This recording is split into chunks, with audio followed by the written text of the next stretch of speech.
Hey, what's up, everybody? Jeffrey Michael here, and welcome to another edition of Jeffrey Michael's Movie Reviews Extravaganza. Before I begin, shall I address the elephant in the room, namely my new Ellen fan video, the one that I was supposed to upload to Facebook earlier this week for you guys? Well, I had decided that since Ellen is probably winding down her filming her last shows for May this season and is probably going on a summer break soon, I thought it would be better off if I were to release it in mid-August, when she starts off her new season, start pre-planning. She'd have a better chance of seeing it then, and I hope you all can be a little patient with me. I mean, you'll see it eventually, and hopefully Ellen when the time comes. But in the meantime, I am continuing to do my movie reviews as always. And in this video, I will be reviewing the movies that were released on May the 4th and May the 11th of 2018.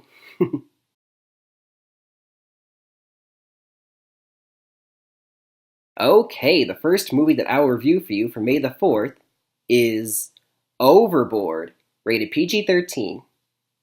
It stars Eugenio Derbez and Anna Faris, and was directed by Rob Greenberg. Now, Overboard is obviously a remake of the 1987 classic starring power couple Goldie Hawn and Kurt Russell, and was directed by the late great Gary Marshall. Now, I actually got to see the original Overboard a couple weeks before the remake came out, and so it was still fresh in my eyes. I could compare the two. If you haven't seen the original Overboard, it was about a wealthy heiress played by Goldie Hawn who has her own luxury yacht, and she hires a local carpenter, played by Kurt Russell, and he's building a new closet for her luxury master bedroom, and she despises it. "This is not the right type of wood. You're terrible at your job. I mean, why did I hire you in the first place?" She treats him like crap, calls him names. I mean, she's basically the high and mighty, pretentious rich type, basically. And one night later in the movie, she's on the deck of her yacht, and it's on the middle of the ocean, and she falls overboard, and she eventually washes up on shore. But she can't remember a thing about her life, not even her name. She's basically got amnesia. And in the local hospital, the news gets out, "Who is this woman?" And Kurt Russell decides to get his revenge on her by going to the hospital. "Hey, honey, it's your husband." "You're my husband?" And he brings her home to his four boys in their dilapidated house. He doesn't take care of it. "Hey, guess what? These are your boys. And you're going to go back to your life where you clean for us and make their lunches, and I go to work." And she's all, No, I can't. Poor. This doesn't make any sense. This can't be my life." Hilarity ensues, and predictably a romance blossoms eventually. And overall, I thought it was a nice, lightweight movie. It's not the best. It's kind of silly at times, and the gender norms are kind of dated now from the 80s. The mother stays at home and cooks and cleans, and the father works. But overall, it's a nice romantic comedy, and the chemistry between Goldie Hawn and Kurt Russell is palpable. You can see how it's stood the test of time. Now, this remake decides to change it up by reversing the gender roles of the two main characters, and this time it's Eugenio Derbez plays the part of the wealthy playboy named Leonardo, who has his own luxury yacht, and Anna Faris plays Kate. She has 3 daughters, and she's struggling to get by for all of them. You see, she works as a pizza delivery person and also a cleaning lady, but she's also, studying to get her nursing degree so she can become a nurse. And one day she's hired as a cleaning lady to clean his yacht, and once again, as like the previous movie, he's teach her like crap. "You're terrible at your job. I can't stand you." Calls her names and takes her a big cleaning thing and throws it overboard, and it costs her thousands of dollars, and she's angry at him. And just like in the previous movie, he's on his yacht in the middle of the ocean one night, and he falls overboard and washes to shore, and can't remember who he is or his name, and develops amnesia. At the hospital, "Who is this man?" they say on the news, and she decides to get her revenge by saying, "Hi, honey, it's your wife, and come on home." "Wait, you're my wife? Come home and meet your daughters, and this is our house, and wait, why don't they look like me?" "Oh, yeah, we had to go with a donor." "I'm sterile." And she says, "This is your job. You work as a construction site." "I do manual labor? This doesn't make any sense." And, hilarity ensues and a romance blossoms. The drill by now. And overall, I would say that, despite, changing up the gender roles and adding like a Latino flavor to this remake, I have to say there really isn't all that much difference story-wise. Like I just pointed out to you, it's pretty much the same basic tropes are followed again. and it kind of sags in the middle. And a lot of the jokes are now Latin flavored, like I said, and yeah, they're okay. I mean, there's some nice, hilarious moments, but most of the time it's just, oh, that's cute, oh. And I mean, Eugenio Derbez and Anna Faris, they're great comedy actors, and they give it their all, you can tell. But you can only do so much with material that you've already seen once before, and yeah, I mean, it's predictable as the day is long. This movie, so you know exactly where it's going the whole time. And overall, I mean, I would give the original one a B. I mean, it really helped that Kurt Russell and Goldie Hawn were the couple because they had a great chemistry together, and despite the shortcomings of the script. But this new remake, I would give it a C plus. I mean, despite doing these minor updates, it's still pretty much the same movie, and I don't know if I would recommend seeing it. Paying money to see it. See it for free on TV. I mean, it's the kind of movie where even though it's nice time, it's not bad. It's just not one you pay money to see. You see it for free on TV. Basically, if you were to fall overboard, miss out on the movie, then probably a good thing. Anyway, I'm going to move on then.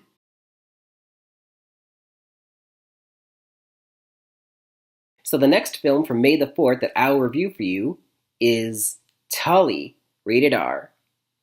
It stars Charlize Theron and Mackenzie Davis, and was written by Diablo Cody and directed by Jason Reitman. This writer-director duo have already brought you such films as Juno, one of my personal favorite films, and Young Adult, also starring Charlize Theron. Now, Tully is about a middle-aged mom named Marlo, played by Charlize Theron. As the movie starts, she's very close to giving birth to their third child, which was unplanned, which she points out. She already has one daughter named Sarah, and a son named Jonah, who has a developmental disability. None of the doctors can tell them what he has. He's special needs. And you can tell right away she lives a harried life. You can tell the house is a mess, and it's not exactly a high-end house. And the movie starts off, she and her husband go off to visit her wealthy older brother in their giant mansion house with their new car, and they can't help but point out all the stuff they got, like a nanny for their kids and everything. It's like, oh God, please stop shoving that in her face. And with the new baby about to be due any minute now, her brother gives her an offer. There's a night nanny who came over to help my wife when she gave birth to her kids. If you want, I can give her your number, and you can call up this night nanny, and she can come and take care of your baby while you sleep. And she's like, I don't want a stranger in my house. Are you crazy? And then the baby is born, and we see a montage sequence when, the baby wakes her up at night, and she has to change diapers, and she has to breastfeed, and then she puts breast milk, and then she spills the breast milk. No. And she makes a mess, and she's stepping on Legos, and she's taking care of her special needs boy, and she takes him to school, and there's a lot of screaming and kicking and crying, and it's that one sequence alone, you can see just what kind of life she lives, and it's like, I'm about to lose her mind. And then finally, one day when she finally can't stand anymore, she relents and finally takes out that number and calls up this night nanny, and she shows up at her door like a fairy godmother one night. Hi, I'm Tully. I'm here to help you. What exactly do you do? Oh, no mind. I'll just take care of the baby and look after her, and while you go get some sleep, and yeah, that's it. And so from then on, she turns out to be the greatest thing that ever happened to Marlo. She now gets to sleep in, and the night nanny, the place is sparkling clean when she wakes up. You did this? And she also bakes for her and does all sorts of things for her, making her life so much better. And all the while, Marlo starts to develop a relationship with Tully, like a girlfriend kind of way. And they start doing stuff together, and from there you wonder, how am I going to get by in life without you once you're gone? Because it's only temporary, this job. And overall, I have to say that this film, Ladies and Germs, I really enjoyed this one a lot. I mean, if I could describe it in one word, it would be relatable. I mean, Charlize Theron pretty much carries this movie. I mean, she's one of those rare actresses. She can do no wrong. I mean, even if the movie that she is isn't very good, she just sells that role, and you just love her every time. And this film is no different. I mean, she makes Marlo so relatable and honest and heart-wrenching, and, you can see her joy and also her frustration. And when she gets exhausted, you're exhausted with her. And when she laughs, you laugh with her. She cries, you want to cry and hold her. I mean, she just when it comes to life, brings this character. And Mackenzie Davis, who plays Tully, is equally, she's a free spirit, and she's there. She's also the kind of like the person who comes in and just says, it's going to be okay. It'll be okay. And the whole time, if you watch this movie, if you're a parent, you will see everything from, oh my gosh, spilled milk and stepping on Legos. I mean, that is so my life. I mean, you want to laugh at all the funny moments because it reminds you of you. You want to cry too because there are times where you get so tired and exhausted, you just want to, I hate you all, I hate my kids. Goes through a lot of that in this movie. And overall, I would give this movie an A minus. This was such a well done movie. After Juno and Young Adult, I really like this writer-director duo, Diablo Cody and Jason Reitman. They do good work together, I think. And it's a little hard and heavy. There's a couple parts that it gets a little slow, and there's a third act twist that it's kind of like, oh my gosh, did that really just happen? Like, you can't believe that we have to go back and watch the film again to see, wow, that twist actually makes sense. And would I recommend you guys see that? Yes, I would. A minus. That's my grade, and I really hope you get a chance to see this because it's one of the best movies ever about motherhood, and if you're a mother yourself, you should definitely see this one. Moving on.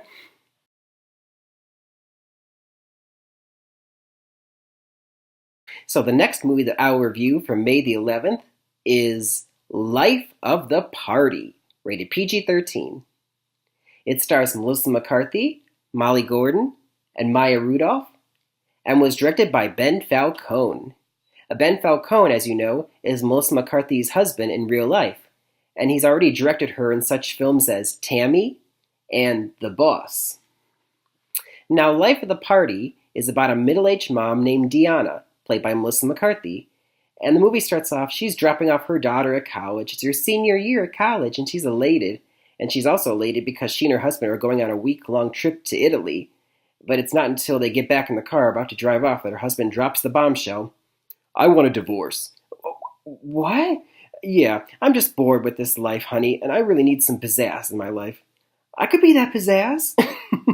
And she, of course, suffers an emotional breakdown, and at one point, she grabs all of her husband's stuff out of the house and throws it in a pile in the backyard, puts lighter fluid on it, and lights a match, and boom, blasts her right off her feet. That's a good moment. And she wonders, what am I going to do now with my life now that I'm going to be a divorcee? And there's she and her friend Christine, played by Maya Rudolph, hilariously, by the way, decide, you should go back to college. Because Deanna never got to finish her degree when she's back in college because she was pregnant with her daughter and she had to drop out to take care of her. And so you're right. I'm going to go back. I'm going to finish those last courses. I'm going to get my degree finally. And she goes back to her alma mater, which happens to be her daughter's college too. Uh-oh. And she goes to her daughter's sorority. Mom, what are you doing here? I'm coming back to college, sweetie. Isn't that great? We're going to be college mates. That's great. And she starts off by making friends with all of her daughter's sorority sisters. And she has a creepy roommate, Deanna. And she goes to study her degree in agriculture. Yeah, no, archaeology, sorry. Archaeology, and you find out that she has to pass the course. She has to end up doing a speech in front of the class, and she's terrible at that, you find out. And all the while, she's going to keggers, college keggers, and she's hooking up with a younger college-age boy. Cougar. And it pretty much goes from there. Hilarity ensues, and not much of a plot, this movie. It's pretty much, she goes through college life, and overall, I thought this was a really nice, decent comedy overall.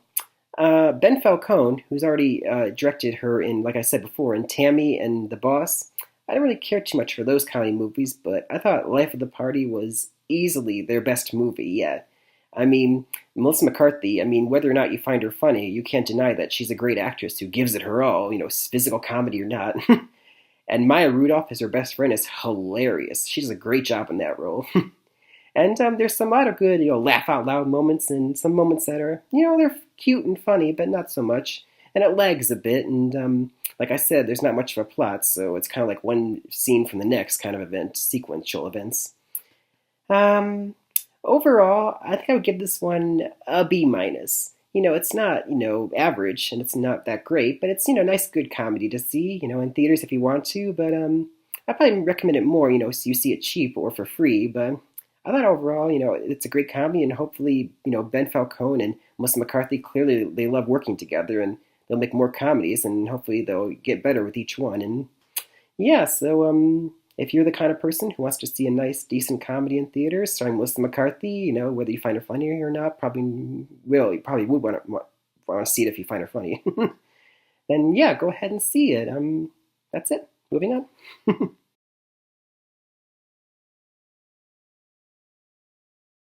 All right, the last film that I'll review for you from May the 11th is Breaking In, rated PG-13.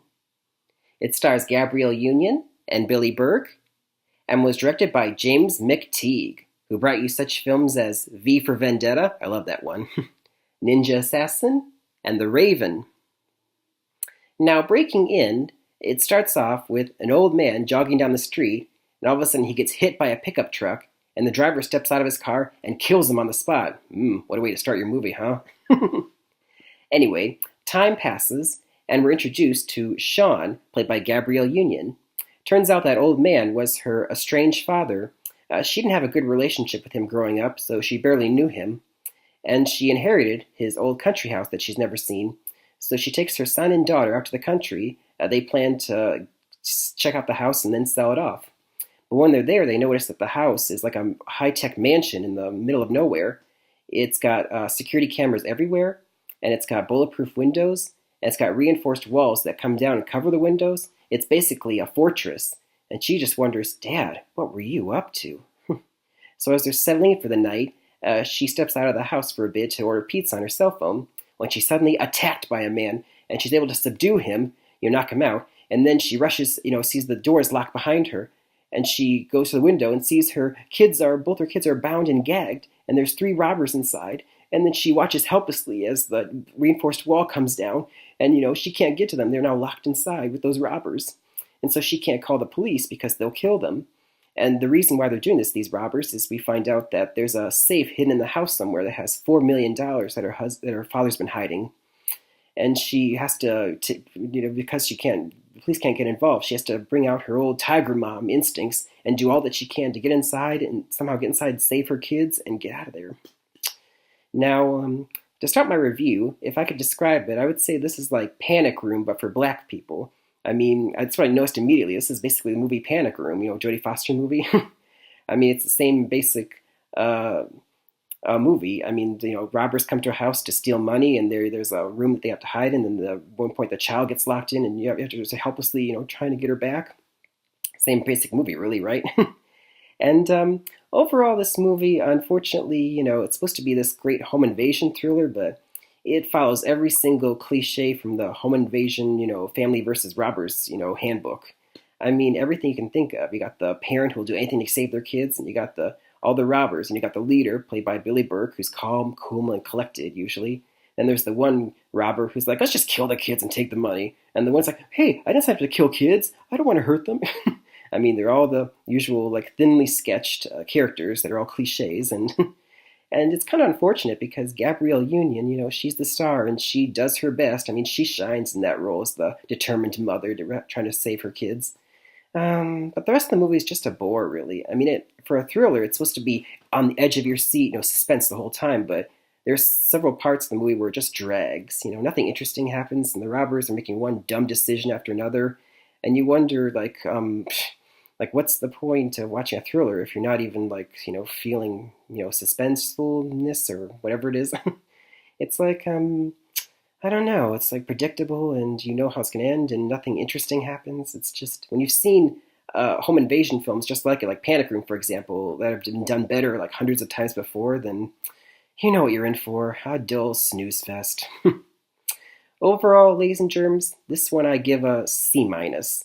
I mean, I would go ahead and give it a D, but, Gabrielle Union does such a great job as the mom that, she helped elevate my grade up, but it's still below average, and I don't know if I recommend you see this in theaters or even for free either. I mean, there's so many better home invasion films that you could go see that I don't think I can recommend this one to anyone, so I saw it, so you all don't have to, so you're welcome on that. Basically, if it came down to, would you rather have your house robbed by actual burglars in a high-tech home or see this movie? Burglars. That's all, moving on.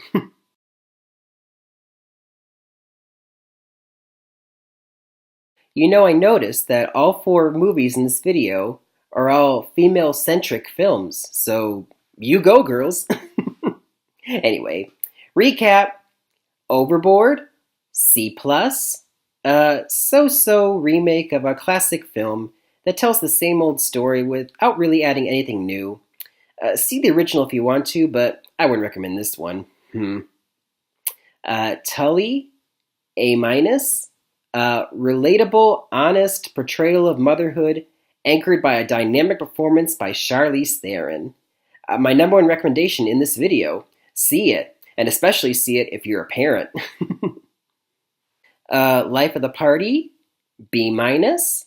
A decent lightweight comedy from husband and wife team Melissa McCarthy and Ben Falcone that's easily the best of their 3 movies they've worked on so far.